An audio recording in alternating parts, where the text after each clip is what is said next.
Joven, ikaw nga ba yan? Ako nga po, La. Wala nang iba. Mano po? Ah, akala ko, sa burol ko na ikaw uuwi dito sa atin eh. Ay, salamat naman at dininig ng may kapalang mga dasal ko. Si Lola talaga. Kararating ko lang burol na agad ang sinasabi niyo. Paano ang huling uwi mo dito nung mamatay ang lolo mo? Pasensya na kayo kung madalang lang akong umuwi dito sa atin. Siya nga po pala, kasama ko ang mag-ina ko. Totoo nga ang sinabi ng pinsan mo na nag-asawa ka na nga daw. May 1 taon na ba ang anak ninyo? Magandang araw po, Lola Emma. 1 taon at kalahati na po ang edad ng anak namin. Siya po pala si Baby Ace. Kay guwapong bata at napakaganda mo naman, iha. Magaling talagang pumili ang apo ko. Salamat po, Lola. Tama po pala ang sinabi ni Joven na ang bait nyo. Bakit ba tayo dito sa labas nag-uusap? Mabuti pang pumasok na muna tayo sa loob ng bahay. Magpapautos na rin ako ng mamemeryenda ninyo. Yun ang unang beses na nakatapak si Myra sa probinsya ng asawa. Sa mainit na pagtanggap sa kanila ng lola ni Joven, na walang anumang pangamba sa puso ng babae. Habang papunta pa nga lang, ang dami nang naglalaro sa isipan niya kung anong magiging buhay nila. Nang makita nga niya ang lugar, tsaka lamang siya nagkaroon ng ideya. Anong masasabi mo? Mukha namang tahimik ang lugar nyo. Hindi lang yun. Mababait ang mga taga rito. Palibasa nga kasi, mga magkakakilala noon pa. Ibig mo bang sabihin walang mga siga at adik dito? May mangilan-ngilan na siga pero wala akong nababalita ang adik dito. Matagal ka na rin hindi nakakauwi. Baka noon wala pa. Itatanong natin kay Lola mamaya. Aba, mukhang hindi sinusumpong ang anak natin mula kanina. Napansin ko nga rin Tsaka hindi siya umiyak sa lola mo kanina. Hindi siya nangingilala. Mukhang tama nga yata yung sinabi ng kapitbahay natin. Sana nga dito na tuluyang gumaling ang anak natin. Magtiwala ka lang. Gagaling si Ace dito. Ay, humihikab na si Ace. Mukhang inaantok na siya. Patutulugin ko muna ang anak natin Ako na lang ang maglalabas ng mga pasalubong natin kay Lola. Bumalik na pala si Lola Emma. Lalabas muna ako Pakisabi, nagpapatulog lang kamo ako ng bata. Lumabas na si Joven dala mga supot ng pasalubong. Ang asawang si Myra naman, inayos ang pagkakahiga sa sahig na may sapi na banig. Sa kanya pa kasi dumidede ang kanilang anak. Nadat na naman ng asawa niya ang lola nito na inilalagay ang mga pagkain sa pinggan. Oh, si Myra at ang apo ko. Pinapatulog po ni Myra yung anak namin. Mula po kasi kanina hindi pa natutulog yung batang yun para bang manghang-mangha kasi sa nakikita. Di ikaw na muna ang magmeryenda. Pinabili ko lang ito sa mga pamangkin mo sa karinderya ni Bebeng. Ay sige po, bigla ako nagutom. Ay, siya nga pala, ito yung pasalubong namin sa inyo. Naku, nag-abala ka pa. Pero salamat na rin at naalala mo ko sa kabila ng marami kang iniisip. Paano po nyo nalaman na marami akong iniisip? Mula pagkabata ako nang nag-alaga sa'yo. Kaya kilala na kita kapag meron bumabagabag sa'yo. Meron nga po.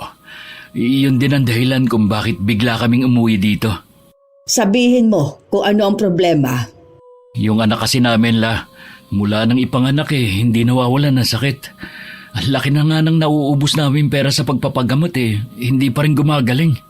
Pagkatapos ng isang sakit meron na naman ulit.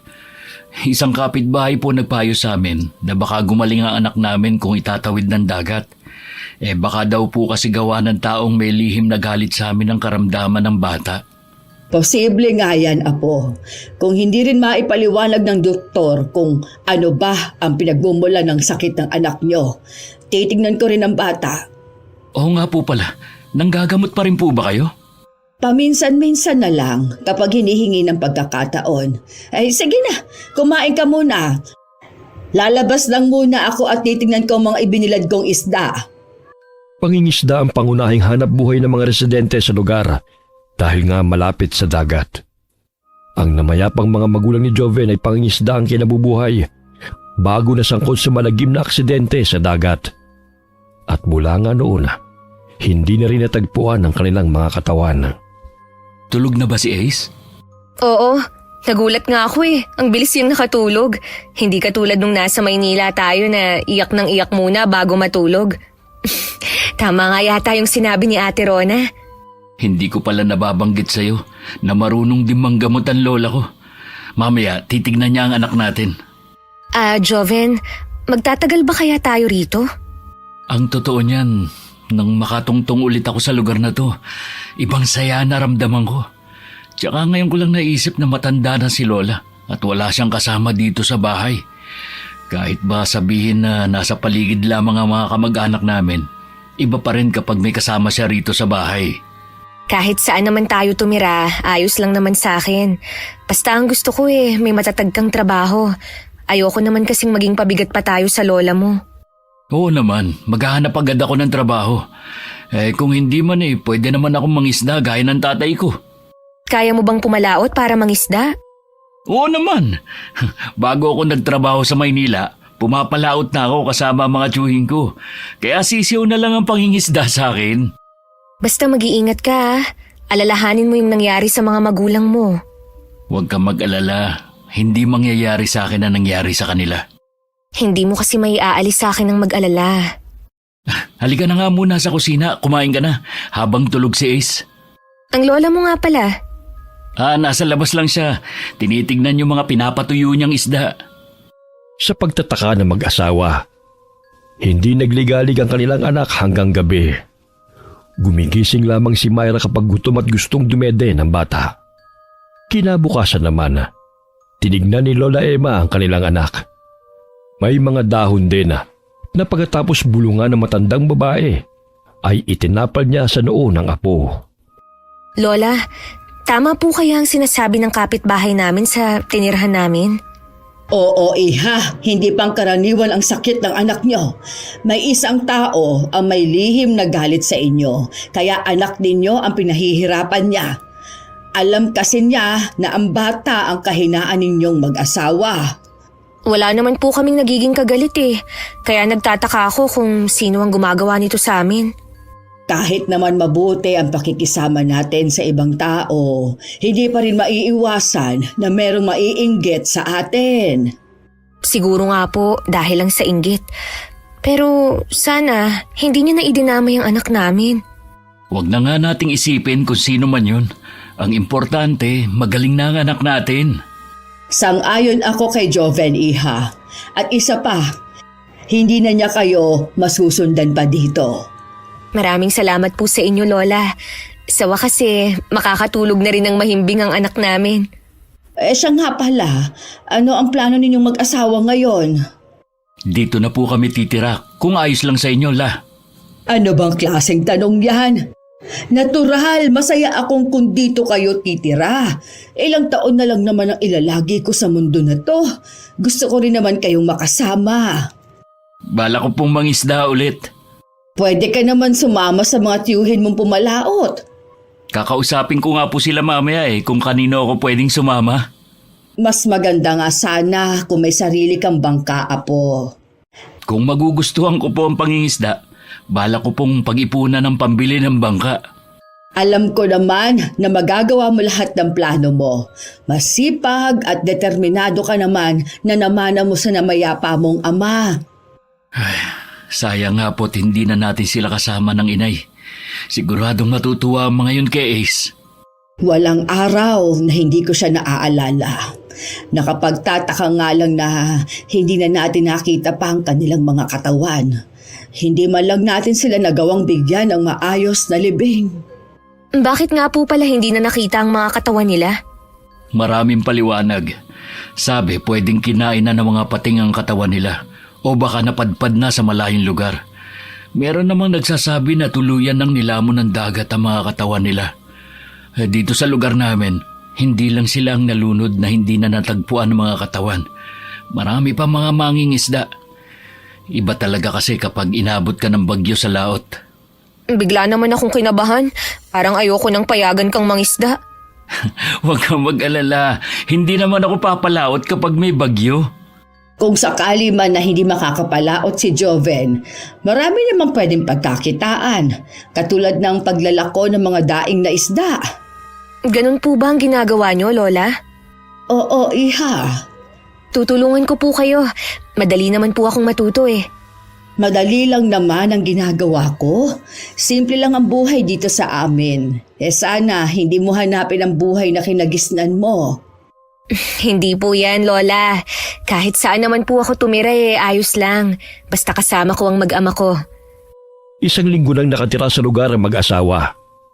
Nang mag-umpisang sumama si Joven pumalaot sa isang tiyuhin na nakatatandang kapatid ng yumaong ama. Minsan sa pag-uwi niya, nakakasalubong niya ang isang tiyuhin na isa rin mangingisda at kapatid naman ng kanyang ina. Joven? Ikaw ba yan? Tio Manolo, ako nga po. Kumusta po kayo? Ayos lang. Oh, kumusta ka na rin? Kailan ka pa dumating? Ayos lang naman po. May 1 linggo na po kaming nandito kasama ng mag-ina ko. May asawa ka na pala. Hindi ko nabalitaan ah. Sa Maynila ko na po nakilala ang napangasawa ko. Ganun ba? Ang lola mo, kumusta na? Ayos lang naman po. Hindi po ba kayo dumadalaw sa kanya? Ay, medyo abala kasi ako eh. Kaya matagal-tagal na rin mula nang dumalaw ako sa lola mo. Ngayon na nandun ka na rin baka makapunta na ako sa mga susunod na araw. Teka lang. Nagbabakasyon lang ba kayo rito o dito na kayo titira? Dito na po kami titira. May trabaho ka na ba? Sumasama po akong pumalaot kay Tio Mike. Kay Mike ka pa talaga sumama ha? Hindi naman marunong mangisda yun eh. Sayang lang ang pagsama mo sa kanya. Pansin mo, wala kayong kasama kundi kayong dalawa lang. Hindi nga umasensong taong yun eh. Okay naman po ang ilang gabing kasama ko siya sa pagpunta sa laot eh. Dapat sa akin ka na lang sumama. Mas malaki pang kikitain mo. Alam ko kasi kung saan maraming mahuhuling isda. Ganun po ba? Swerte niyo naman po pala. Oo naman. Kaya kung ako sa'yo, sa akin ka na sumama sa pagpalaot sa susunod. Pasensya na po, Chong. Hindi ko na po yun magagawa. Nakakahiya naman kay Tio Mike. Sige, ikaw ang bahala. Kumusta na nga po pala si Tia Rowena? Hindi mo pa pala alam. Matagal na kaming hiwalay ng babaeng yon. Ano pong nangyari? Sumama sa ibang lalaki. Pati mga anak namin sinama niya. Pasensya na kayo, Chong. Hindi ko alam na ganun pala nangyari sa inyo. Kaya ikaw, ingatan mo ang asawa mo. Mahirap na magtiwala sa mga babae ngayon. Baka matulad ka sa akin. Hindi po gagawin sa akin ni Myra yun. Mahal na mahal ako ng asawa ko. Ako, ganyan din ang sinabi sa akin ni Rowena noon. Pero tignan mo naman, nagawa pa rin niya ako ipagpalit sa ibang lalaki. At ang dahilan niya, ang pagpalaot ko sa gabi. Hindi man lang niya naisip na para din sa kanilang ginagawa ko. Iba-iba naman po ang mga babae. Alam ko po na kami ng anak ko ang prioridad ni Myra. Minsan pumunta ka sa bahay. Tumagay naman tayo. Sige po, kapag may oras ako. Saan po pala kayo pupunta ngayon? Dadayo ako sa kabilang sitio. Meron akong pupuntahang kaibigan. Pauwi na rin po ako Hindi ko na po kayo aabalahin. Ingat po kayo, Chong. Ikaw din. Magkita lang tayo sa mga susunod na araw. Nang makauwi sa bahay, naabutan ni Joven na mahimbing na natutulog ang anak nila sa duyan habang abala si Myra sa mga gawaing bahay. Ang kanyang lola Emma naman ay nasa kusina at may kung anong ginagawa. Inabot na rin niya sa asawang kinita ng araw na yun. Gusto mo na bang kumain? Mamaya na lang, hindi pa ako nagugutom. Baka kasi makatulog ka na naman ng walang kain. Hindi naman kami papalaot ni Tio Mike Bakit naman? Hindi mo ba narinig sa radyo, may parating daw na bagyo mamaya? Kaya pala iba yung hangin ngayon kahit walang ulan. Itatali ko muna yung mga poste nitong bahay. Titignan ko na rin yung mga bubong. Nandyan ka na pala, Joven. Opo la. Ano po ba ang ginagawa nyo? Ano po yung naaamoy ko? Gumagawa ako ng langis.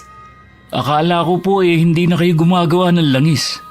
Mainam kasi yon ngayong may bata dito sa bahay. Maiba nga pala ako la.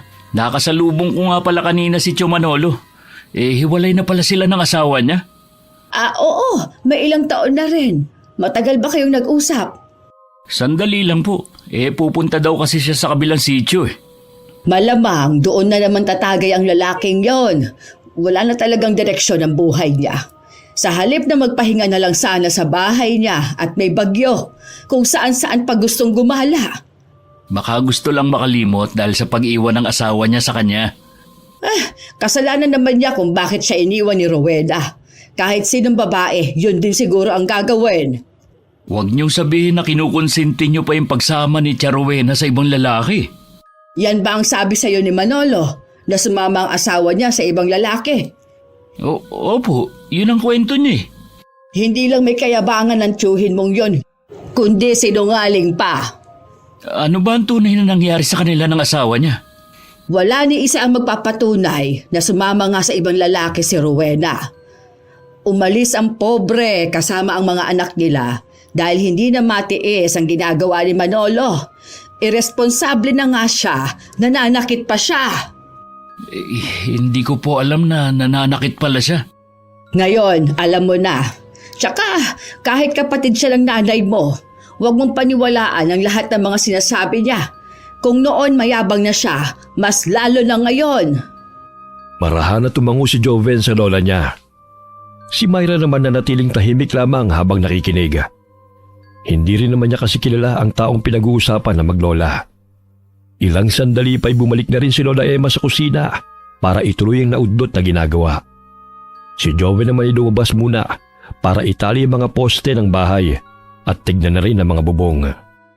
Pagsapit ng hapon, sarado na ang buong bahay.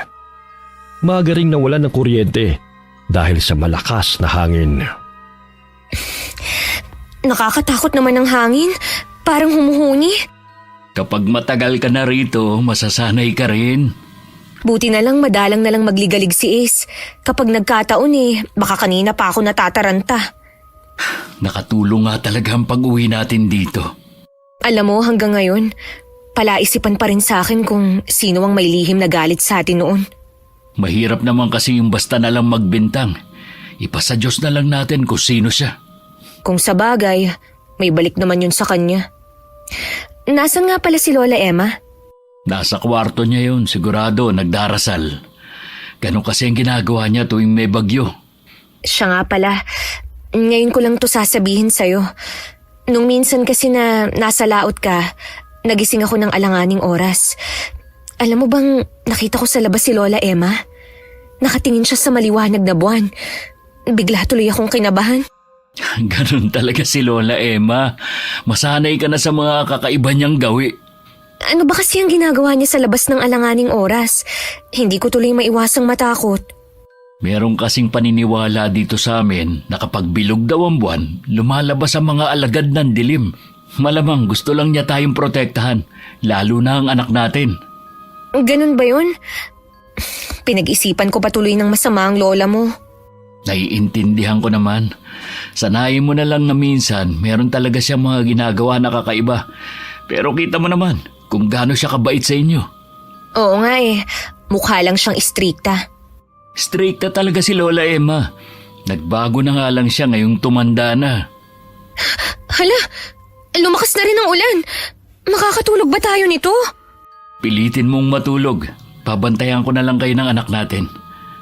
Matagal din bago nakaramdam ng matinding antok si Myra. Bago pa man tuluyang pumikit, nakita pa niyang tumayo si Joven at tila may kung anong sinisilip sa labas ng bintana.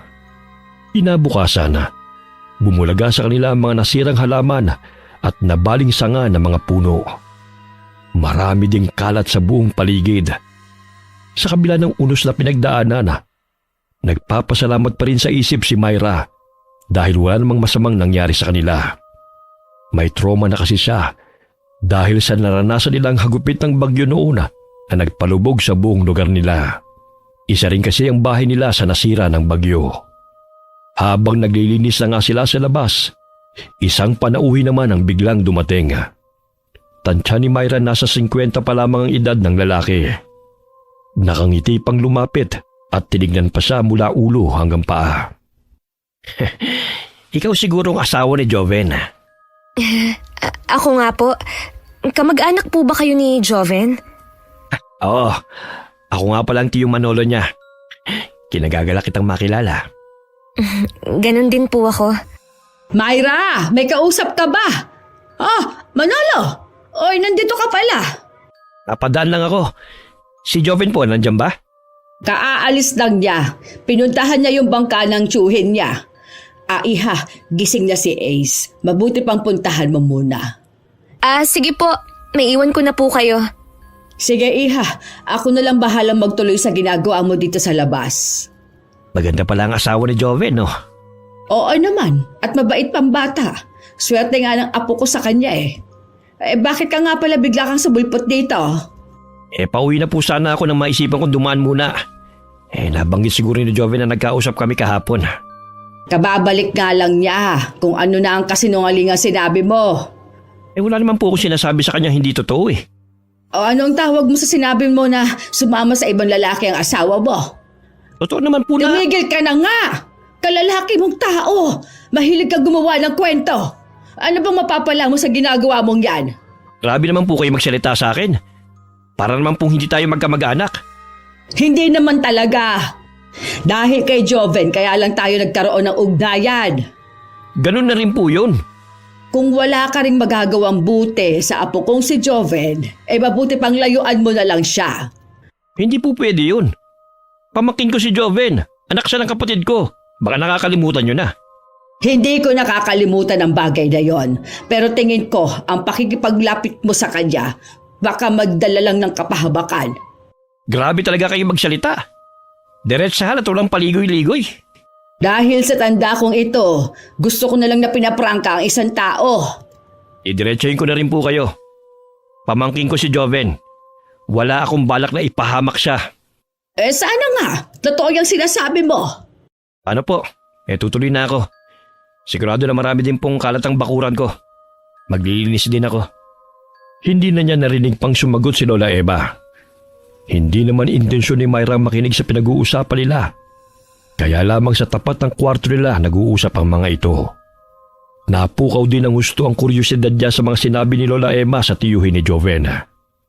Unang kita pa lamang din naman niya sa lalaki. Parang mabigat na ang dugo niya rito.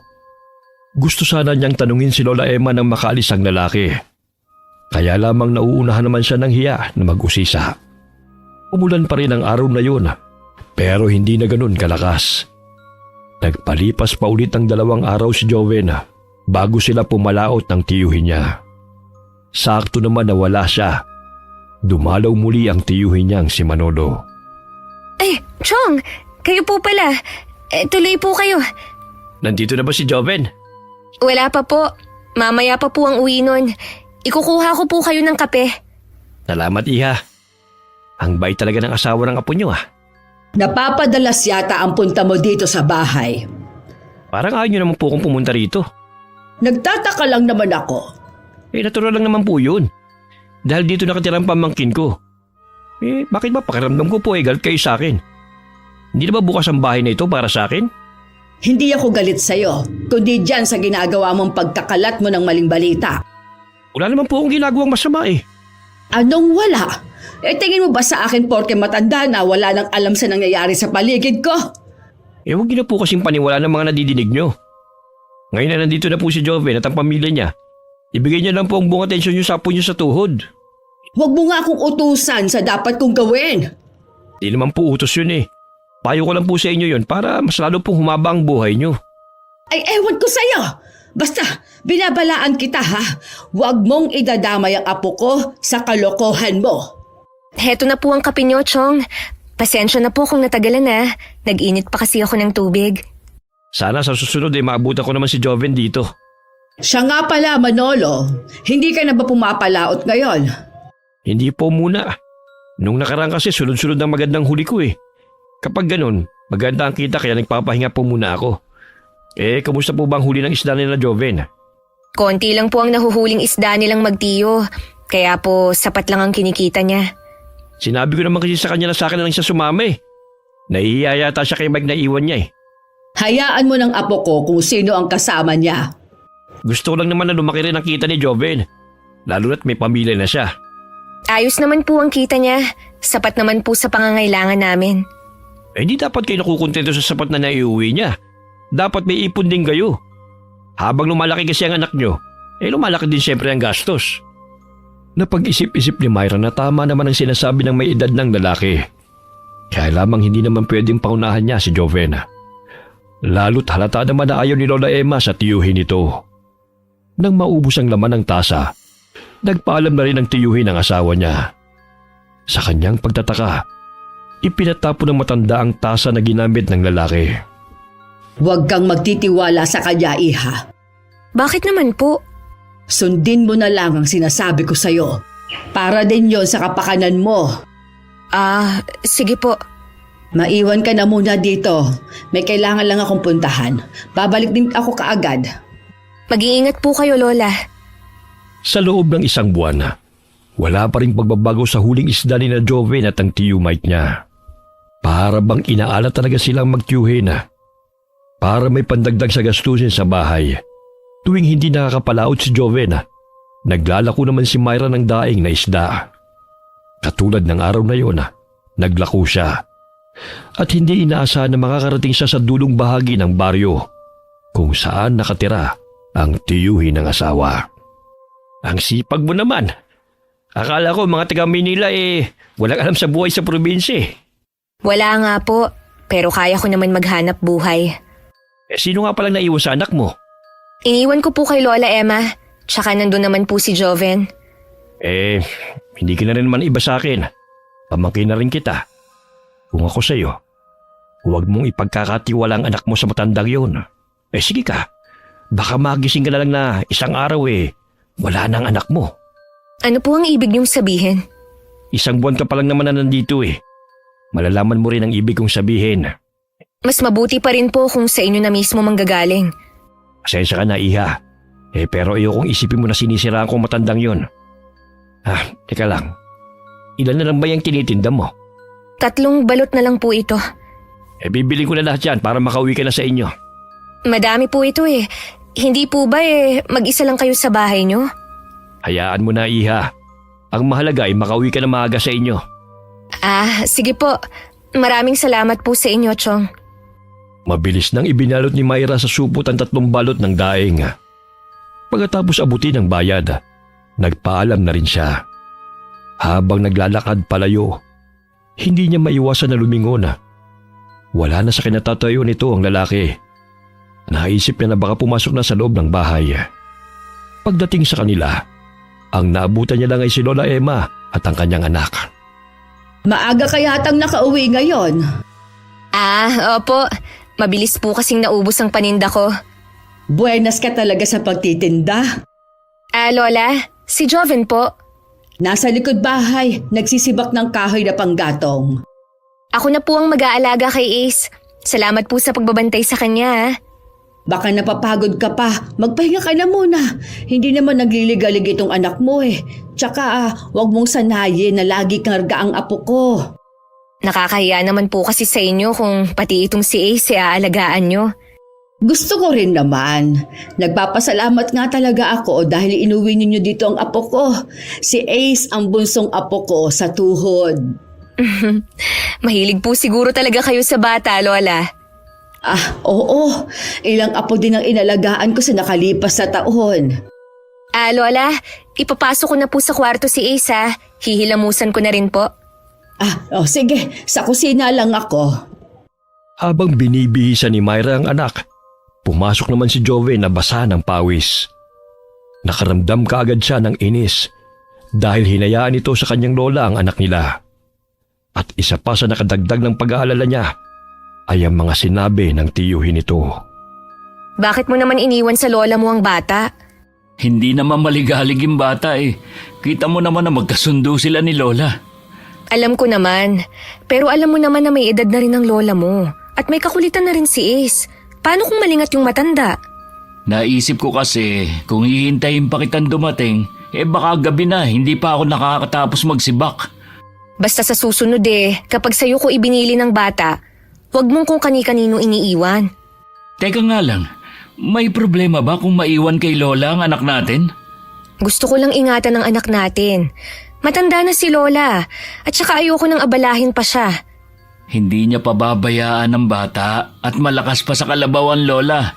Kita mo naman siguro kung paano siya kumilos dito sa bahay.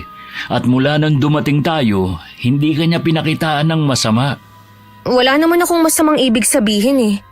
Eh bakit kailangan mo yung sabihin? Pasensya ka na. Pagod lang siguro ako. Ikaw naman kasi itong may gustong maglako eh. Sabi ko naman sa'yo na dito ka na lang sa bahay at alagaan mo ang anak natin. Ako na ang bahala sa lahat ng gastusin natin. Gusto ko lang kasing makatulong din. Yung ginagawa mo dito sa bahay at pagtulong kay Lola, malaking bagay na. Huwag ka na maglalako sa susunod. Dito ka na lang sa bahay at alagaan mo ang anak natin. Sa kabila ng sinabing yun ni Joven, itinuloy pa rin niya ang ginagawa. Pero mahigpit pa rin niyang bilin sa asawa na siya lamang ang mag-aalaga sa anak nila. May gusto lang din kasi siyang malaman sa mga residente. Nang araw na yun, nalaman nila na asawa siya ni Joven. Sinadya rin kasi ni Myra na ipakilala ang sarili para malaman ang magiging reaksyon nila. Nang malaman nga ng mga tao na taga Maynila siya, nag-umpisa na silang magkwento tungkol kay Lola Emma. Hindi naman ipinahalata ni Myra ang biglang takot na naramdaman. Pagka-uwi sa bahay, gusto sana niyang komprontahin si Joven pero natatakot naman siya na baka marinig sila ng lola nito at baka hindi rin siya paniwalaan. Oh, masama ba ang pakiramdam mo, Iha? Tamilmil ka kasing kumain. Ayos lang po ako. Medyo busog pa po kasi ako. Kung masama kasi ang pakiramdam mo, meron ako dyan herbal na pwede mong inumin. Naku, hindi na po Lola. Ayos lang po talaga ako. Baka po napagod lang ang asawa ko. Nagpapasalamat nga ako kay Myra. Mula nang siya ang maglako laging ubos ang daing. Hindi nung ako ang naglalako, napakatumal. Minsan pumupunta pa ako sa ibang barangay para lang makaubos. Hindi niyo po yata nabanggit sa akin na nakakarating kayo sa ibang barangay, Lola. Noon pa naman yon, pero nitong huli, dito na lang sa barangay natin. Kapag hindi nauubos, inuulam ko na lang. Bakit hindi po kayo binibilhan ng mga tao? Ay, hindi ko rin alam. Dati naman malakas ang benta ko. Siguro marami na rin kasi ang nagtitinda o gumagawa ng daing na isda. Huwag po kayong mag-alala. Kapag po hindi papalaot si Joven, ako na lang po ang maglalako. Nakakaawa naman po kayo kung ang layo ng nilalakad nyo.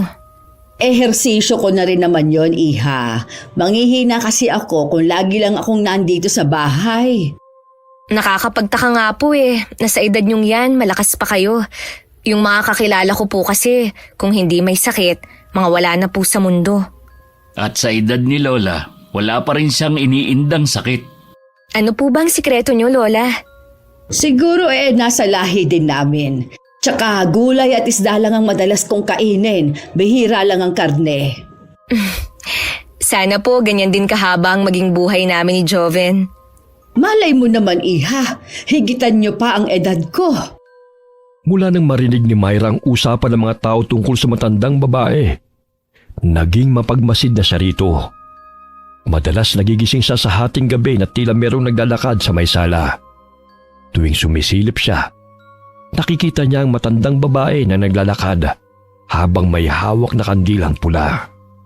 Nang mga sumunod na araw, naging matumal na ang benta ni Myra, kaya napilitan na siyang ilako ang panindang daing sa kabilang barangay. Hindi rin niya akalain na isa yun sa pagtatalunan nilang mag-asawa. Minsan kasi ginabi na siya ng uwi dahil sa kagustuhan na makaubos ng paninda. Bakit ngayon ka lang? Galing pa kasi ako sa kabilang barangay. Hindi mo man lang ba ako pauupuin? Paano ka naman nakaabot dun? Kasi wala nang bumibili sa akin dito sa lugar natin. Di sana umuwi ka na lang. Hindi yung kung saan ka pa nakakarating. Hindi mo ba alam na malaking tulong sa atin ang ginagawa ko, ha? Kahit papaano nakakaipon ako. Hindi pa ba sapat yung kinikita ko, ha? Sapat lang. Pero ang gusto ko, yung nakakaipon ako. Akala ko ba naiintindihan mo na hindi ganon kaganda ang huli ng mga isda ngayon? Mula nung mag-umpisa kang pumalaot, kahit kailan naman hindi na maganda ang huli nyo ng isda eh. Bakit hindi ka na lang sa tiyo Manolo mo sumama? Baka sakali lumaki-laki ang kita mo. Nakakahiya naman kung basta ko na lang iiwan si Tio Mike. Kailangan niya ng kasama sa pagpalaot. Ano? Habang buhay na lang ba tayong magsasakripisyo sa maliit mong kinikita? May plano akong maghanap ng trabaho. Hinihintay ko lang na makakuha ng makakasama ang Chong. Kailangan kasi natin maging praktikal. Lalo't may anak tayo. Alam ko naman yun. Huwag kang mag-alala. Gagawa ako ng paraan. Hindi ko naman kayo pababayaang mag-ina eh. Kapag nakakuha ko ng ibang trabaho, titigil ka na sa paglalako mo. Delikado rin kasi na ginagabi ka ng uwi galing sa kabilang barangay. Maliit na sakripisyo lang naman itong ginagawa ko eh. Magpahinga ka na muna. Tulog nga pala si Ace sa kwarto. Magluluto lang ako ng hapunan natin. Nasaan nga pala si Lola Emma? May pinuntahan siya. Napansin ko na panay yata ang alis ng lola mo sa gabi. Meron lang siyang ginagamot. Eh bakit kailangan sa gabi siya manggamot at hindi sa araw? Sa gabi kasi siya lagi pinapatawag eh. At saka wala namang masama kung sa gabi siya manggagamot. Magluto ka na nga. Titingnan ko lang ang anak natin. Lalo tuloy pinagdudahan ni Myra ang dahilan ng pag-alis sa gabi ni Lola Emma. Gustong gusto na niyang magtapat sa asawa. Pero lagi naman siyang pinangungunahan ng pangamba na baka nga hindi siya paniwalaan ito. Hanggang maghapunan sila, hindi pa rin dumarating si Lola Emma. Malalim na ang gabi na maalimpungatan silang mag-asawa sa malakas na kalabog sa labas. Si Joey na lamang ang lumabas. Siya naman ay mahigpit na niyakap ang anak nila na tila gustong protektahan. Lola, ano po nangyari sa inyo? Ayos lang ako, Apo. Hindi po yun ang nakikita ko sa inyo. Bakit po may sugat kayo sa braso? Kunin mo na lang ang kahon na kinalalagyan ng mga gamot. Sige po, La. Dadaling ko muna kayo sa kwarto nyo. Kumapit kayo sa akin. Salamat, Apo. Nang maihatid ang matanda sa kwarto, agad na kinuha ni Joven ang kahon na kinalalagyan ng mga halamang gamot. Kumuha na rin siya ng bulak at alkohol. Siya na rin ang naglinis sa sugat ng kanyang lola. Napapangiwi pa sa sakit si Lola Emma tuwing dumadampi ang bulak na may alkohol. Malalim ang sugat nyo, La. Mukhang kalmot to ng malaking hayop ah. May sumalakay ba sa inyo habang pauwi kayo? Meron nga, iho. Pero hindi mabangis na hayop, kundi aswang. Aswang? Nung una, sa kabilang baryo ko lang nababalitaan. Pero nag-umpisa na rin siyang umatake sa lugar natin. Nung huli pong napabalita na may aswang, bata pa ako. Posible po kayang siya rin po yun? Iba ang aswang na yon, iho. Hindi lang siya nambibiktima. Gusto rin niya makapanghawa ng pagiging aswang. May hinala ba kayo kung sino ang aswang na umatake sa inyo? Wala pa, iho. Isang araw, malalaman ko rin kung sinong halimaw na yon. Yung ba mga ginagamot nyo? Mga biktima niya? Oo, iho. Ingatan mo ang mag-ina mo. Huwag mo munang palabasin si Myra. Nakakarating pa naman siya dun sa kabilang barangay. Sinabihan ko na rin siya na huwag na munang maglako. Kaya lang, katuwiran niya kasi kahit papano nakakaipon kami. May naitatabi pa naman ako dyan. Ibigay mo muna sa asawa mo at baka meron siyang gustong bilhin. Huwag na po, La. Sa inyo yun. Sige na, wala pa naman akong paggagamitan eh.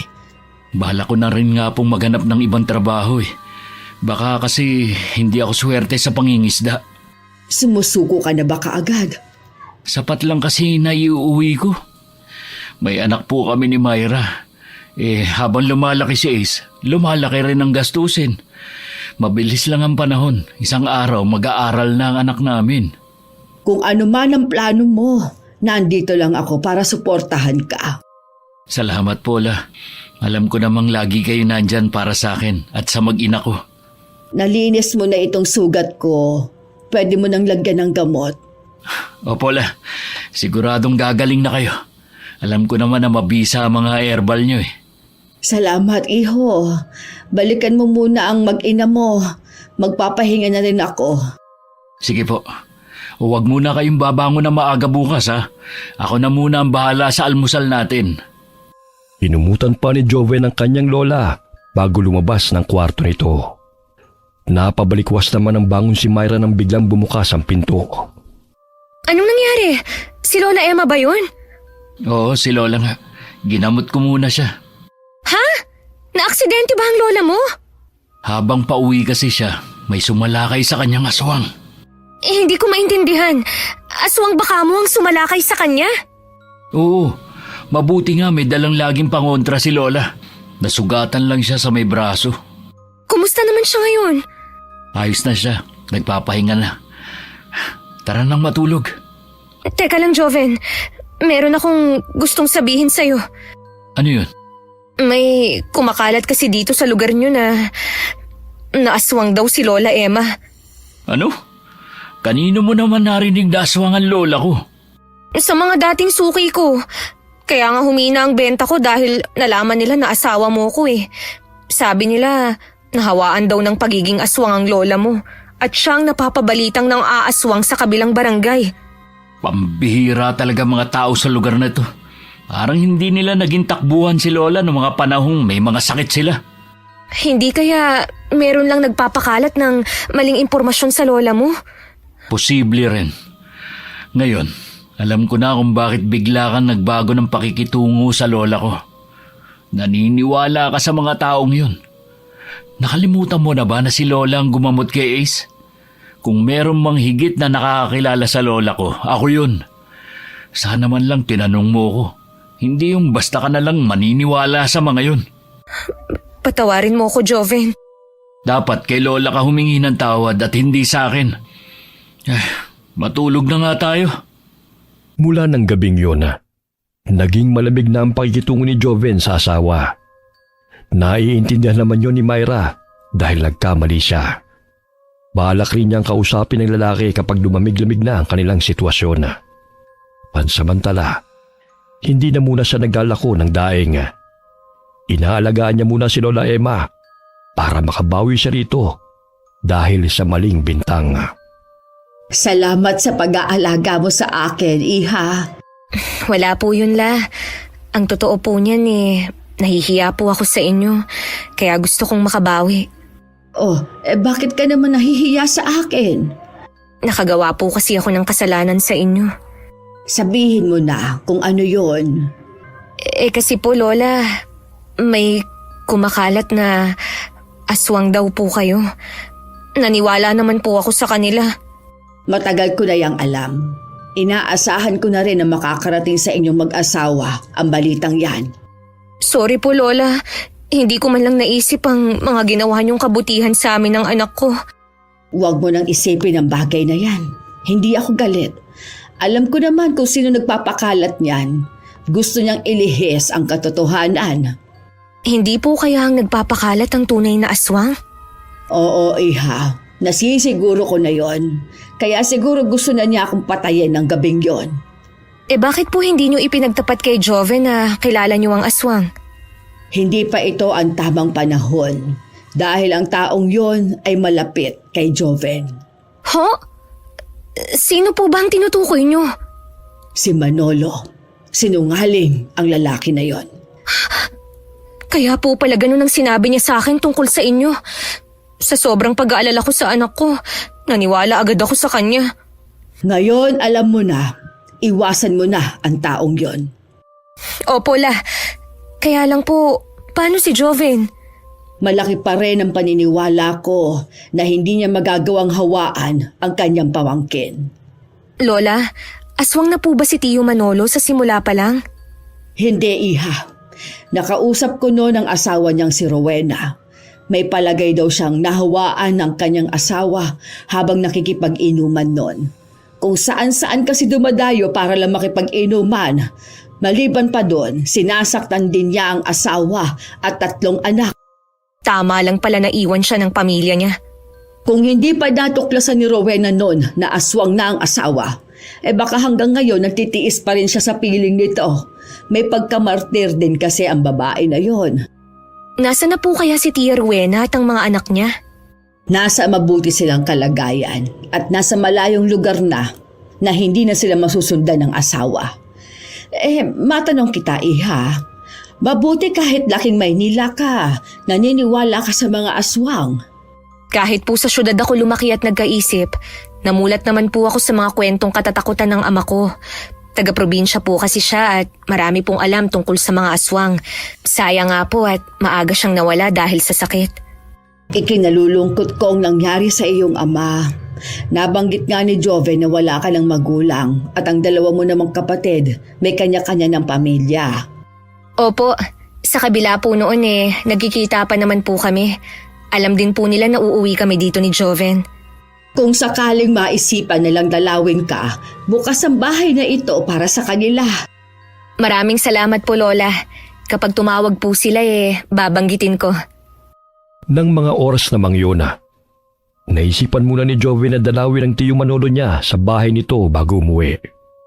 Sa may bungad pa lamang ng pinto'y may naamoy na siyang masangsang na amoy na nagmumula sa loob.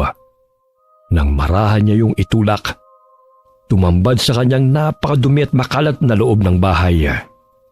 Aatras na sana maramdaman na may tao sa likod niya. Pagharap niya, ang tiyuhin ang bumungad sa kanya na matiim ang pagkakatitig sa kanya. Anong ginagawa mo rito? Dinadalaw po kayo. Pasensya na po kayo sa abala. Hindi ka naman abala sa akin Matagal na nga kitang hinihintay na dumalaw sa akin Atras sa likod ng bahay. May kubo roon. Marumi pa kasi ang bahay ko Napansin ko nga po. Mukhang wala na kayong oras na maglinis Kung nandito sana ang tiya Rowena mo, siya ang gagawa niyan. Hindi ko na rin kasi maasikaso at madalas akong wala rito sa bahay. Alam niyo ba kung nasaan ang mag-iina niyo? Matagal na akong sumuko sa paghahanap sa kanila. Mahirap hanapin ang mga taong nagtatago. Buti po hindi niyo siya ginaya na naghanap na lang ng kakasamahin sa buhay. Sinubukan ko naman na maghanap ng kapalit niya Pero wala namang magkagusto sa akin. Mabuti pa nga ang alak Hindi ako iniiwan. Magastos nga lang. Yun nga lang po. Ano nga palang gusto mong inumin? Naku, wag na po, Chong. Busog pa naman ako Gusto ko lang po kayong madalaw. Mabuti ka pa. Ang iba kong kapatid at pinsan, parang hindi na nila ako naalala man lang. Hayaan niyo po, kakausapin ko sila. Para ano pa? Hayaan mo sila. Kung hindi na nila ako gustong ituring na kamag-anak. May problema po ba kayo sa mga kapatid niyo? Para kasing kinakampihan pa nila ang asawa ko Natutuwa pa sila na iniwan ako at sumama sa ibang lalaki. Hindi naman po siguro, Chong. Basta wala na akong pakialam sa kanila. Pamilya pa rin po tayo. Naniniwala ako na magkakaayos din kayo. Huwag na nga natin pag-usapan pa yan. Kumusta na pala kayo ng asawa mo? Madalas ko nga pala siyang makita sa kabilang baryo Nakakarating siya doon sa paglalako niya ng daing. Parang hindi naman yun ang nakita ko. Ano pong ibig niyo sabihin? Binalaan na kita dati, pero hindi ka nakinig. May nakita po ba kayong hindi magandang ginagawa ng asawa ko? Oo. Nakita ko lang naman siya na nakikipaglandian sa ibang lalaki. Hindi po yan magagawa ng asawa ko. Mahal niya ang pamilyang binuo namin. Ganyan din ang pinanghawakan ko sa asawa ko. Tingnan mo ginawa sa akin. Baka naman po nakikipag-usap lang siya. Hindi ako tanga, Joven. Alam ko ang nakita ko. Sa bagay, kung sasama nga naman siya sa lalaking yon, sigurado na ang pag-angat niya sa buhay. Simang kasi yung lalaking yun at binata pa. 1 buwan pa lang siya nakakawi dito sa atin. Baka po suki lang niya ang lalaking yun. Bahala ka kung ayaw mong maniwala. Nagmamalasakit lang naman ako sa iyo Kakausapin ko na lang si Myra. Kahit kausapin mo siya, sigurado itatanggi naman niya yun Para malaman niya rin po na may alam ako sa ginagawa niya. Ikaw ang bahala. Basta tandaan mo, nandito lang ako para damayan ka. Salamat po, Chong. Kahit papano po alam ko na may kakampi ako. Maiba nga pala ako. Kumusta na ang lola mo? Ilang araw ko na kasi siyang di nakikita Samantalang dati maaga pa lang nasa applyan na siya. Nagpapagaling pa po siya ngayon. Nagkasakit pala siya? Sa bagay nga naman, matanda na siya. At marami nang nararamdamang sakit sa katawan. Hindi naman po nagkasakit si Lola. May umatake po sa kanya nung isang gabi habang pauwi siya. Hindi ko maintindihan. Di mo lagi mo yung sinasabi mo? May umatake na aswang kay Lola. Mabuti na lang po, laging handa si Lola. Kalmot lang sa braso ang tinamo niya. May nadididig nga akong chismis tungkol sa aswang. Pero ayon sa kumakalat na chismis, ang lola mo daw ang aswang. Yan pa nga po ang isa sa nakakagalit sa ibang tao eh. Basta na lang silang maghusga ng kapwa nila. Hindi ba nila naiisip na matagal nang nakatira ang lola dito? Alam naman ng mga taga rito na hindi siya aswang. Mga hindi naman kasi lehitimong taga rito ang mga nagkakalatang chismis na yan eh. Kaya hindi rin nila lubusan na kilala ang lola mo. Lagi ko nga siyang ipinagtatanggol eh. Salamat po sa pagmamalasakit niyo kay lola. Wala yun, iho. Itinuturing ko rin naman na pamilya ang lola mo kahit na madalas niya akong sinusungitan. Ganon talaga si lola. Pero kayo po ang isa sa nakakaalam kung gaano siya kabait. Alam ko naman yun. Pag uwi ni Joven, napansin kagad ng asawang pamumula ng kanyang mukha at ang amoy alak. Ang paalam niya kasi sa kanyang lola kanina ay maghanap lamang siya ng trabaho. Pero mukhang hindi naman yun ang nahanap ng lalaki. Akala ko ba maghahanap ka ng trabaho? Yun ang paalam mo kanina, di ba? Pinuntahan ko yung mga kakilala ko. Sasabihan na lang daw nila ako kung may bakante sa kanila. Saan ka pa ba dumaan? Doon, kay Chomanolo. Nakipag-inuman ka pa sa kanya imbis na umuwi na lang sana dito sa bahay. Ano naman ngayon? Tiyuhin ko yun, Myra. Kaya wala kang karapatan na questionin kung bakit ako nakipag-inuman sa kanya. Nagtitipid na nga tayo eh, uminom ka pa talaga. Imposible naman na hindi ka nagbigay ng pambili ng alak. Pwede ba? Tigilan mo lang ako, ha? Ikaw pa ang magagalit, ha? Ako, uminom lang. Ikaw, anong ginagawa mo kapag nakatalikod ako, ha? Anong sinasabi mo dyan? Hindi kita maintindihan. Huwag ka nang magmangmangan pa. Kala mo siguro hindi ko malalaman na nakikipaglandian ka sa ibang lalaki sa kabilang barangay. Ginagamit mo pa kunwari paglalako mo na daing ni Lola. Naghahanap buhay lang ako at hindi lumalandi. Ang kapal naman ng mukha mo na akusahan ako na wala ka namang ebidensya. Ebidensya ba ka mo? Lagi ka nakikita ni Chomanolo na nakikipaglandian sa sima na yun. Suki ko lang si Jake at wala kaming ginagawang masama.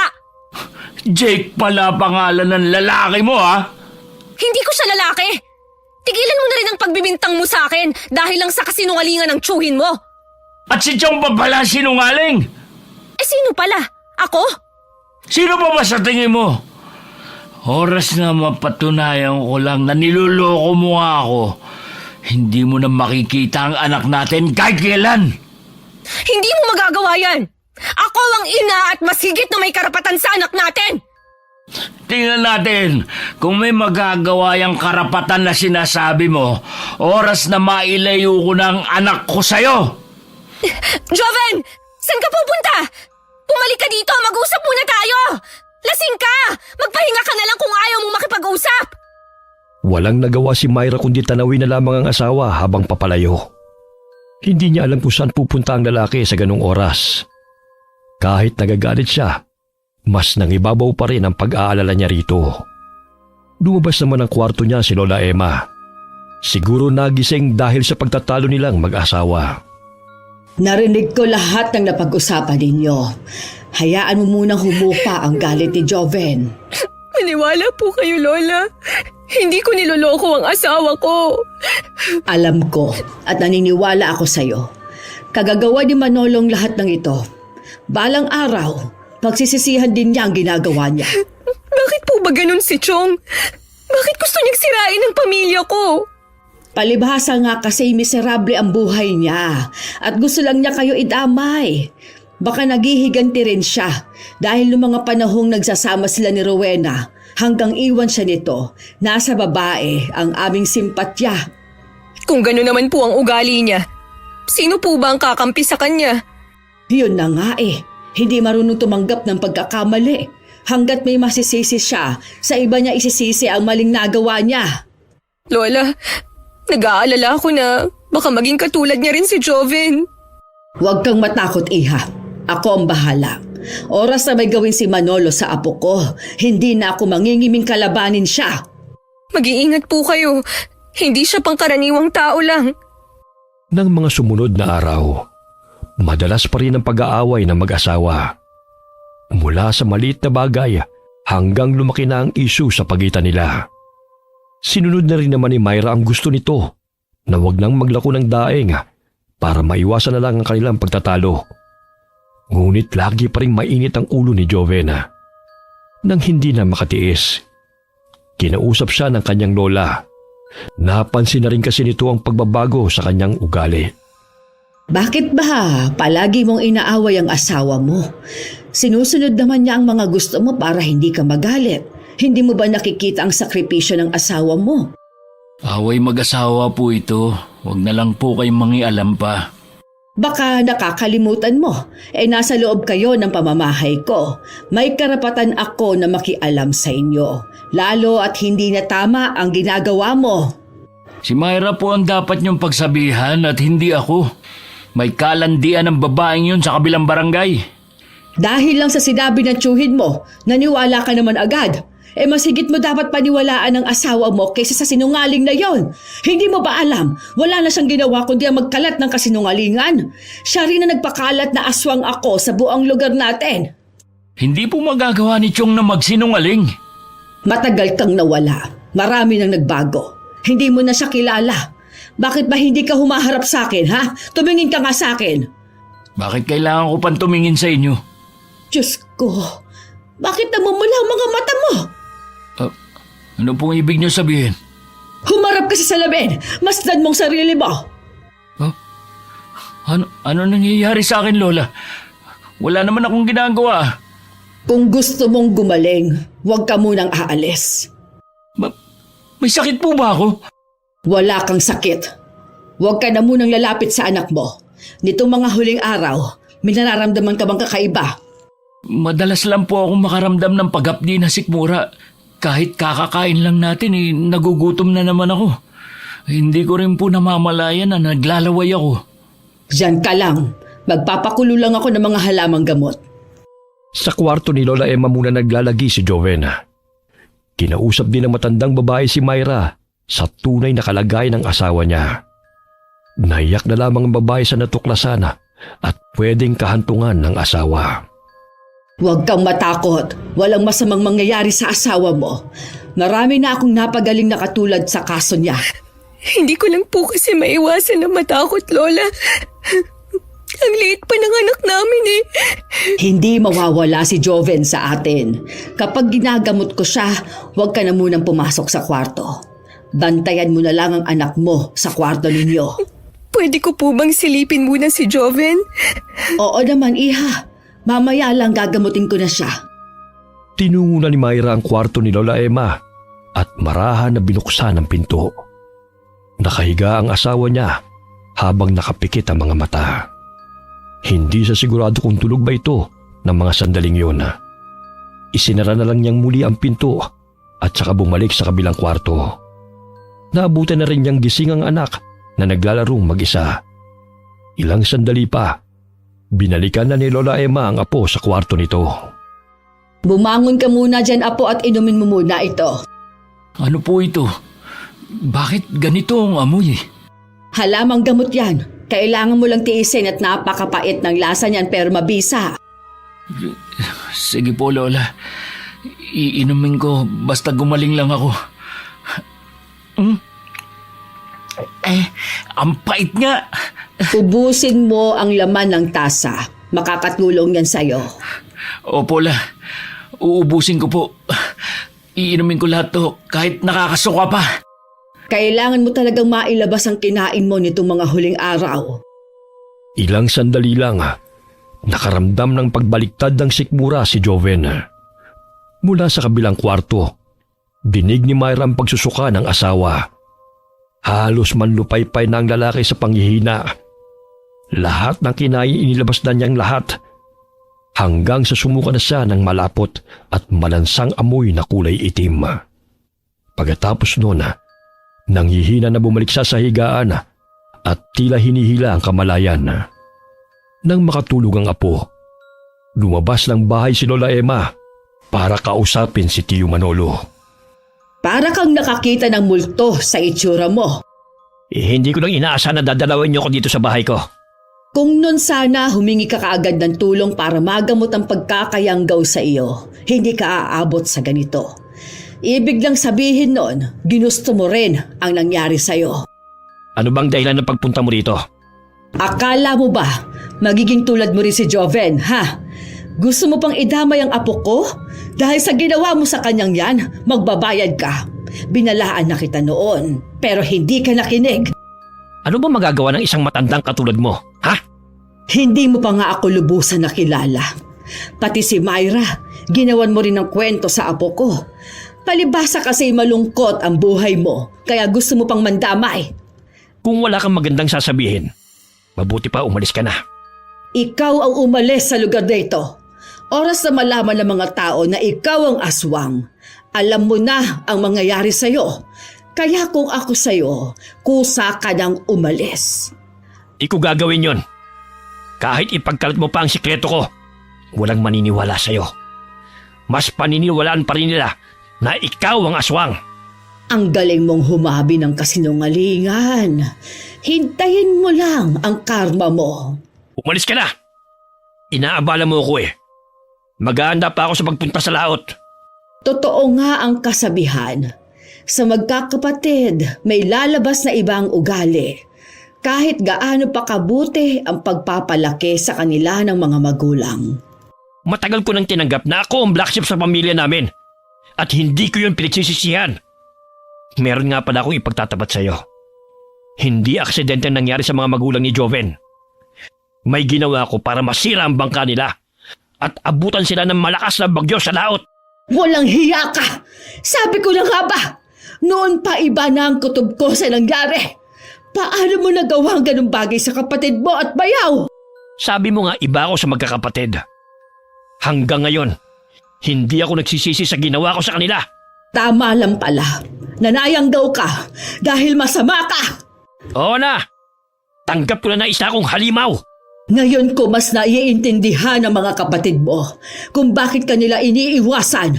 Mga walang kwenta ang mga kapatid ko, katulad ni ate. Mas kinampihan niya ang asawa ko kaysa sa akin na kadugo niya. Kahit sino naman, kay Rowena, magkakaroon ng simpatsya, maging ang mga kapatid mo. Salamat na lang at hindi nila kinonsente ang ginawa mo. Balang araw makaaganti rin ako sa inyo lahat. Hindi ko hahayaan na mangyari yon. Hindi na ako makakapayag na may masaktan ka pa. Kung bakit kasi hindi pa kita napatay ng gabing yon. Maniwala ka man o sa hindi, masamang damo rin ako, kaya matagal ang buhay ko. Nang makalis si Lola Emma, hindi maiwasan na mapaisip ng malalim si Manolo. May kaba rin siyang nararamdaman sa kung anong pinaplano ng matanda sa kanya. Nang makauwi sa bahay nila si Lola Emma, naabutan niyang natutulog pa rin si Joven. Muli siya nagpaalam na aalis muli. Hindi na rin naman nagtanong si Myra. Nagbili na lamang siya na huwag magpapagabi sa labas sa matandang babae. Lingid sa kanya, sa dating kubo ng mga ito nagpunta si Lola Emma. Doon niya balak isagawa ang isang orasyon. Nilulukuban na kasi ng matinding pagkapuot ang puso nito dahil sa natuklasang ginawa ni Manolo sa kanyang apo. Nang dahil sa'yo, muli kong huhukayin ang matagal nang nakabaon na madilim na bahagi ng pagkatao ko. Hindi ko gustong kaalaman ko sa barang, pero para sa mga mahal ko sa buhay, gagawin ko ito. Nang magising si Joven, gutom na gutom siya kaya naman kinunan siya kagad ng pagkain ng asawa. Tama nga si Lola Emma. Pagkagising daw nito, matinding gutom ang mararamdaman ng lalaki. Wala pa rin sa mga sandaling yun ang matandang babae na labis na ring ipinag-aalala ni Myra. Sabi ng lola mo, ito daw muna ang kainin mong lugaw para hindi mabigla ang tiyan mo. Nasaan nga pala si Lola? Umalis siya kanina at hindi pa rin bumabalik. May importante lang daw siyang dapat gawin. Grabe ang panghihina ko. Pero mas magaan ang pakiramdam ko kaysa dati. Mabuti naman. Sobra akong nag-aalala sa'yo eh. Patawarin mo ako kung napagsalitaan man kita ng hindi maganda nitong mga huling araw. Hindi ko rin maintindihan ang sarili ko eh. Kung bakit parang gusto kong makipag-away lagi. Para bang merong nag-uudyok sa akin na magalit. Ngayon na magaling ka na, hindi mo na yun mararanasan pa. Sana naman umuwi na si Lola Emma. Madilim na sa labas eh. Baka naman pauwi na rin siya. Dito ka muna ha. Titingnan ko sa labas kung parating na ba siya. Sige, tulog ba ang anak natin? Oo, nasa kuna siya ngayon. Bago pa man makalabas ng silid na yon si Myra, narinig na nila ang pagbukas ng pinto at pagbungad ni Lola Emma sa silid. Mukha siyang pagod na pagod pero ngumiti nang makita sila. Buti po Lola, nakauwi na kayo. Kanina pa po namin kayo hinihintay eh. Oo nga po la, saan ba kayo galing? Pasensya na kayo kung pinag-alala ko kayo. May inaasikaso lang akong mahalagang bagay. Oh, kumusta na pala ang pakiramdam mo, iho? Ayos na la, mabuti na lang nandiyan kayo. Ano po kaya ang naging sakit ko? Muntik ka nang maging aswang. Nayanggaw ka, iho. Ho? Paano naman nangyari yun? Wala naman ako nakakasalamuhang ibang tao. Hindi naman kasi ibang tao ang nakahawa sa'yo. Huwag niyo pong sabihin na si Tio Manolo ang tinutukoy niyo. Wala nang iba pa. Pinuntahan ko din siya at sinabihan. Huwag ka maniniwala sa mga kasinungalingan niya para sirain kayong mag-asawa. Hindi ko pong maintindihan kung bakit siya nagkaganon. Hayaan na lang natin siya. Sinabihan ko na rin siya na mas maigi kung lilisanin niya ang lugar natin. Ngayon alam ko na kung bakit siya iniwan ng asawa. Isa siguro yun sa dahilan. At maging ang paglayo ng mga kapatid niya sa kanya. Lumalalim na ang gabi. Mabuti pa magpahinga na tayong lahat. Kahit puwete maaga pa rin gumising ng araw na yon si Myra. Naabutan niya na sa kusina si Lola Emma. Nang silipin naman niya si Joven ay mahimbing pa rin itong natutulog. Sinamantala na rin niya yon para makapag-usisa kay Lola Emma. Inulit lang niya kung anong sinabi niya nung nagdaang gabi. Pero pakiwari niya, merong itinatago ang matanda na ayaw lang nitong sabihin. Nang sumunod na araw, pinuntahan ni Joven ang bahay ng tiyuhin pero walang tao roon.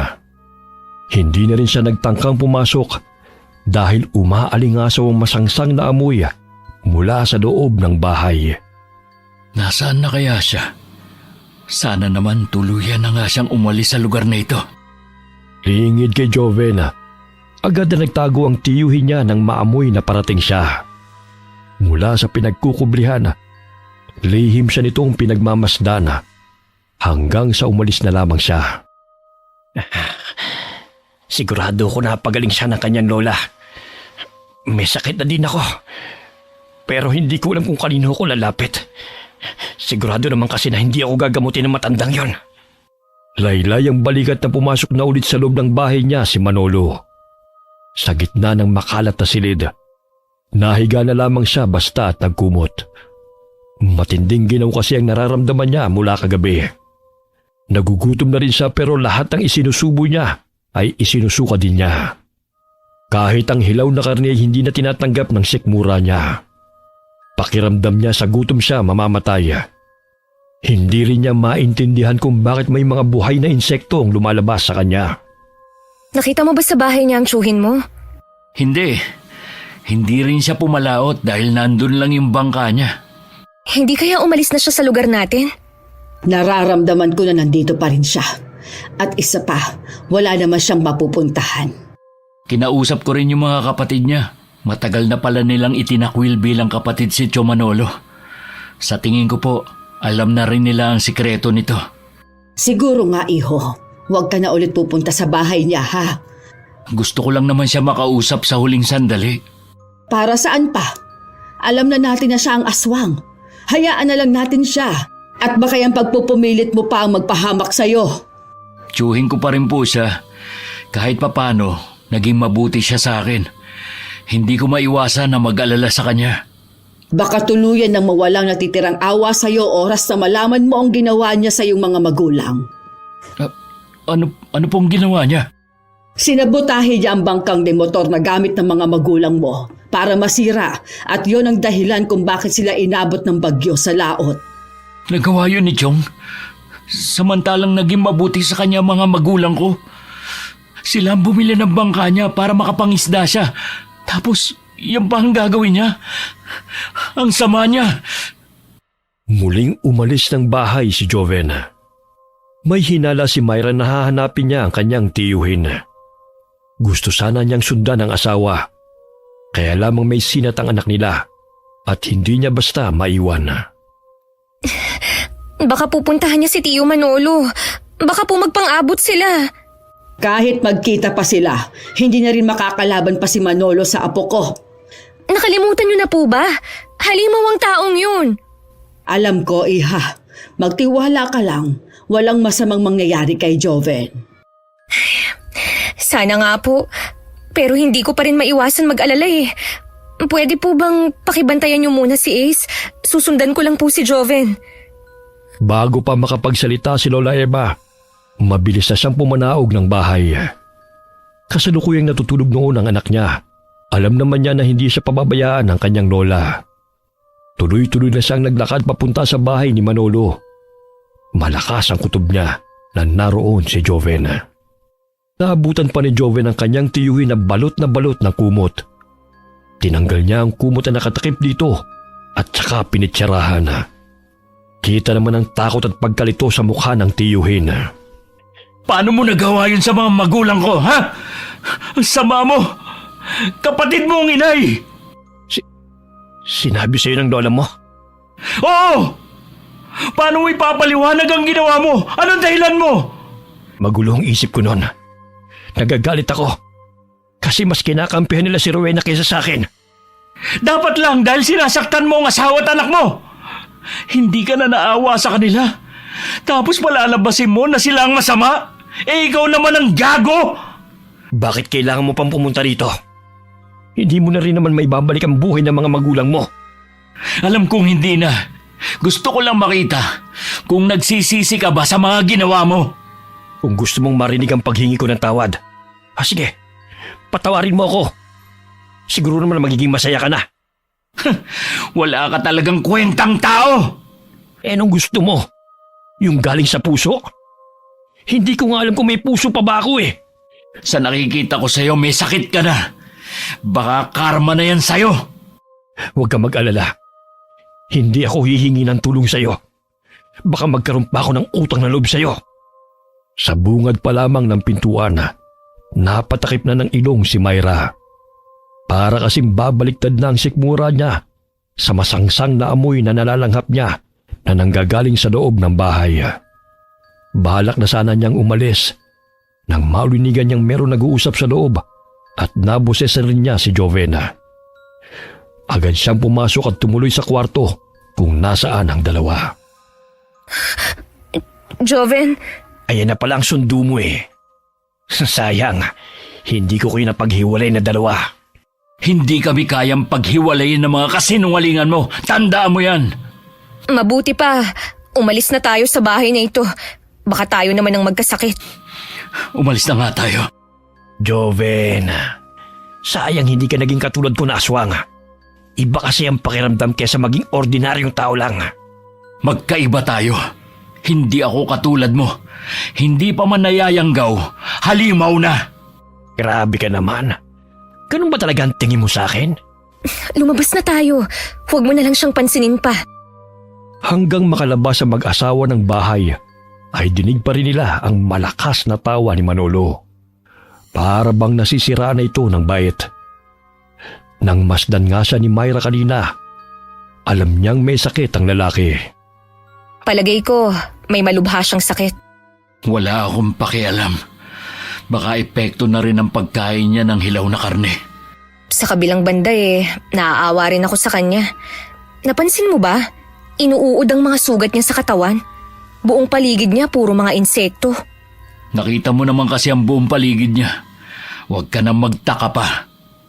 Hindi mawala sa isip ni Myra mga nakita sa bahay ng tiyuhin ng asawa niya. Naging tamilmil tuloy siyang kumain ng hapunan.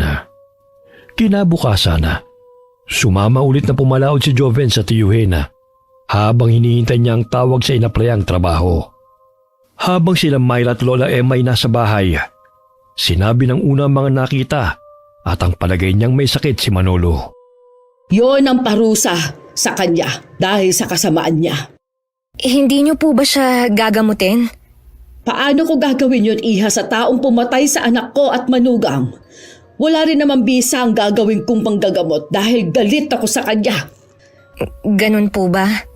Hayaan na lang natin kung anong magiging kapalaran niya. Sana naman po pagsisihan na niya ang mga ginawa niyang kasalanan bago mahuli ang lahat. Habang nag-uusap nga ang dalawa, nakarinig sila ng malakas na tawag sa labas ng bahay. Nagkatinginan pa sila bago nagpatiunan ng tumayo si Myra at saka sumilip sa bukas na bintana. Si Manolo ang nasa labas. Para na itong taong grasa dahil sa itsura. Marumi at sira-sira ang damit na suot. Pinalilibutan din siya ng mga langaw dahil sa mga sariwang sugat sa katawan. Hindi na rin tuwid ang kanyang pagkakatayo. Lola, si Tio Manolo po ang tumatawag. Lumabas ka dyan, Tandang Emma! Harapin mo ko! Anong kailangan mo, Manolo? Hindi mo ba nakikita ang kalagayan ko? Kailangan kong tulong mo. Gamutin mo ko. Hindi kita matutulungan. Humanap ka na lang ng ibang manggagamot. Ayaw na nila akong tulungan dahil naamoy na nila kung ano ang pagkatao ko. Hindi ko na problema yon. Umalis ka na. Huwag kang manggulo dito. Hindi ako aalis dito hanggat hindi mo ako ginagamot. Kung kinakailangan, luluhod ako. Tinutuo nga ni Manolo ang sinabi niya na hindi aalis sa tapat ng bahay. Hanggang dumating si Joven ay naroon pa rin siya. Nag-usap ang maglola kung ano ang magandang gawin sa lalaki. Sana hanggang ngayon buhay pa rin ang mga magulang mo kung hindi dahil sa ginawa niya. Nagagalit din ako dahil sa muntik ka na niyang hawaan. Matanda na rin naman ako. Pwede ako magpatawad at kalimutan ang lahat o hayaan ko na siyang magdusa hanggang mamatay siya. Galit pa rin po ako sa kanya at hindi ko alam kung mawawala yon. Pero ayokong mabuhay na puro galit ang nasa dibdib ko. Pero hindi siya maaaring magtagal dito. Kailangan niya magpakalayo-layo para wala na siyang mabiktima pa. Mapapagaling ko ang karamdaman niya pero hindi ang pagtayang daw niya. Minsan kaming pumalaot ni Tio Mike. Meron siyang tinuro na isang isla. Sabi niya, wala daw nakatira sa lugar na yon. Pwede dun si Tio Manolo. Kung ganon, kausapin mo siya at ibigay ang kondisyon. Lumabas si Joven ng bahay para kausapin ang tiyuhin niya. Kahit siya na ginawa ng masama, ay nakaramdam pa rin ang habag dito. Hanggang tuluyan na naglaho ang galit sa puso niya. Akala ko hindi mo na ako haharapin. Maawa ka sa akin. Tulungan mo ko. Alam ko naging hambog ako. Dahil akala ko malakas na ako. Dahil may dugo ng aswang ang nananalaytay sa ugat ko. Hirap na ako. Gagamutin ka ni Lola pero kailangan mo umalis sa lugar na ito. Doon ka titira sa malayong lugar na hindi ka makakapinsala sa mga tao. Hindi ko alam kung saan ako pupunta. Meron akong alam na pwedeng pagdalan sa'yo. Kailangan mong pumayag dahil yun lang ang kondisyon ni Lola sa'yo. Sige, paig na ako. Basta pagalingin lang ako ng lola mo. Ginamot nga ni Lola Emma ang tiyuhin ng apo. Nang malakas na siya at kaya na niya ang sarili, hinatid na siya ni Joven sa isang isla na sinasabing walang nakatira kundi mga ligaw na hayop. Nandito na tayo, Chong. Alam ko nga ang lugar na ito. Minsan kapag nasa laot ako, natatanaw ko nga ito. Sinasabi nila na misteryoso ang isla na ito. Alam kong magagawa niyong manirahan ditong mag-isa. Pasensya na, Chong. Kailangan ko na umalis. Joven, sana mapatawad mo ko sa lahat ng mga nagawa kong kasalanan. Huwag ka sana makonsensya na dinala mo ko dito. Tama ang lola mo na hindi na ako pwedeng makisalamuha sa mga ordinaryong tao. Kapag nasa kaanyuhan kasi ako ng pagiging aswang, hindi ko na alam ang ginagawa ko. Tama lang ang lugar na ito para sa akin. Ipanatag niyo po ang kalooban niyo. Pinatawad ko na kayo. Habang lula ng bangka at palayo sa isla, nanatiling nakatanaw si Joven sa tiyuhin na nakatayo pa rin sa dalampasigan. May lungkot man siyang nararamdaman, batid niyang yun ang tamang gawin. Pagkalipas ng maraming taon, naging tahimik naman ang pamumuhay ng mag-asawa. Mangingisda pa rin si Joven pero may sarili na siyang bangka. Dalawa na rin ang anak nila at kasalukuyang nag-aaral sa elementarya. Noong nakaraang taon lang, binawian na ng buhay si Lola Emma dahil sa katandaan na. Bago siya tuluyang mamaalam, ipinagtapat niya na siya rin ang nagbigay ng sakit kay Manolo noon sa pamamagitan ng baranga. Sa nakalipas na taon, wala na ring nakakaalala pa sa tiyuhin na yun ni Jovena. Minsan daw natatanaw pa rin niya ang isla kung saan niya ito dinala. Pero kahit na kailan, hindi siya nagtangkang lumapit doon. Nangako pa sila noon na hanggang kamatayan, magiging lihim ang pagdadala niya sa tiyuhin sa isla na yon. Okay, sana po nagustuhan niyo ang kwento natin ngayon. Shout out po tayo sa isa sa pinakamakulit na mag-comment sa Inkong. Hi po kay Kimpi Feliciano. Kamusta? Kimpoy, Champoy. Hi po kay Vivian Leasing from Tagaloan, Misamis Oriental. Hi kay Wideline Moring. Hi po kay Achilles from Ilocos Sur. Hi kay Shell Siason from Taiwan. Hi po kay Lynn Buro from Haro, Iloilo City. Alright, marami pong salamat and God bless po sa inyong lahat. Joven,